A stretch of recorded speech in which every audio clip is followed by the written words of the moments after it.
the mighty beech tree. Look at this wonderful old beech tree here, known as the mother of the forest, the queen tree. We have the oak tree, which is the king of all trees, and the beech is the queen of trees. Protection, nurturing, wonderful trees. Let's take a look at their mythology and history. Historically, beech trees were native in southern England, non-native in the north of England. The Chilterns are covered in beech woods, the habitat to the common bluebell. So when you go looking for bluebells, you'll be sure to find the beech trees. Beech trees are monoecious, bearing both male and female flowers on the same plant.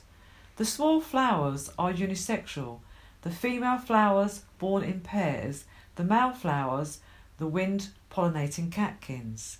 They are produced in the spring, shortly after the new leaves appear. The fruit of the beech tree, known as the beech nut or must, is found in small burrs that drop from the tree in the autumn. They are small, roughly triangular and edible, with a bitter astringent or mild and nut-like taste.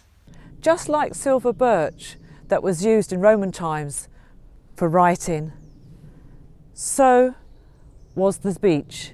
Beech also was used way back as one of the first trees for writing. The word book comes from the Old Norse, Old English bok, meaning beech tree. In ancient times, the first attempts at writing were scratched onto bark from beech trees. Apollo and Athena turned themselves into vultures and sat in a beech tree so they could watch the Trojan and the Greek war progress. The dark hedges in Stranachan, Northern Ireland, the famous avenue of beech trees, we know so well because it was the King's Road in Game of Thrones. Such a beautiful place. James Stewart planted them as a decorative feature along the once private road that would lead up to his Georgian mansion. Now it is the road to a golf course. But it goes back further because there is a ghost, the ghost of Lady Grey. They think it could be a maid that died in a nearby house, or it could be the daughter of James Stewart.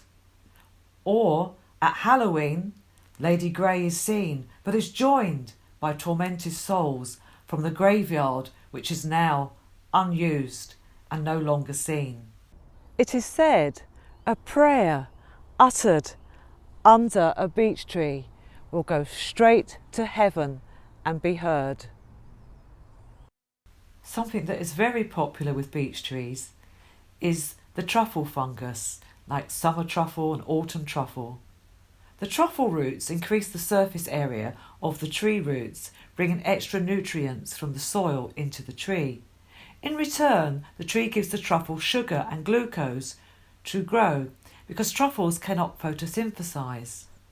Truffles are a beautiful treat. There's nothing better than truffle or truffle oil on your food with a lovely glass of wine on a hot summer's evening.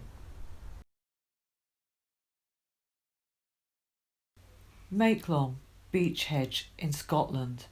A stunning, stunning place. Recognised by the Guinness Book of Records as the highest hedge in the world.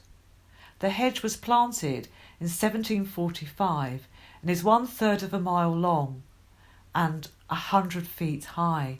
It is thought the men who planted it were called to fight in the Jacobite rebellion, and none of them returned alive. A very, very special place indeed. The beech tree is connected to wisdom and learning. In the Welsh mythology, Henwen, the great white sow, ate the beech nuts and in doing so processed all the knowledge and wisdom from the great beech tree. Henwen translate to Old White. It's a lovely Welsh mythology story, the Great White Sow. If you're not familiar with this one, it really is a lovely story. Chanterbury Ring is a large hilltop enclosure or hill fort on the edge of the South Downs. It is indeed full of intrigue and lots of stories, from phantom horses, fairies, old bearded men, even UFOs. Lots of people have stayed there overnight and reported back some very strange stories indeed, where they were so scared they had to get away. It is even said that the devil can be summoned by running around the clump of trees 7 times anti-clockwise, and then he will appear, offer you a bowl of soup in exchange for your soul. So many stories. Now, is it the beech trees or is it the hilltop itself? One wonders. Beech trees are known for their magical powers all through history.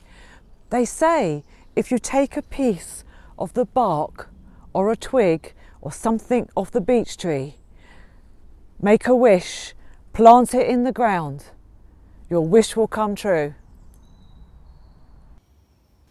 In Celtic mythology, Fagus was the god of beech trees. Fagus is also derived from the Greek word meaning to eat, possibly a reference to the tree's edible fruit. In the 19th century, beech nuts were used for cooking oil and lamps. The nuts were also ground to make flour. Burning beech wood is a process used for making beer and cheese.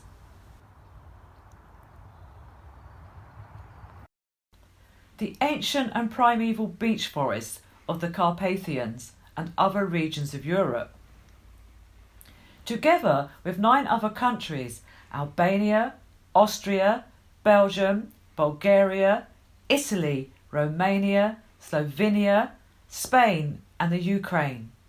On the 7th of July 2017, the Republic of Croatia joined the extension of the serial nomination of the ancient and primeval beech forests of the Carpathians and other regions of Europe on the UNESCO list of World Heritage.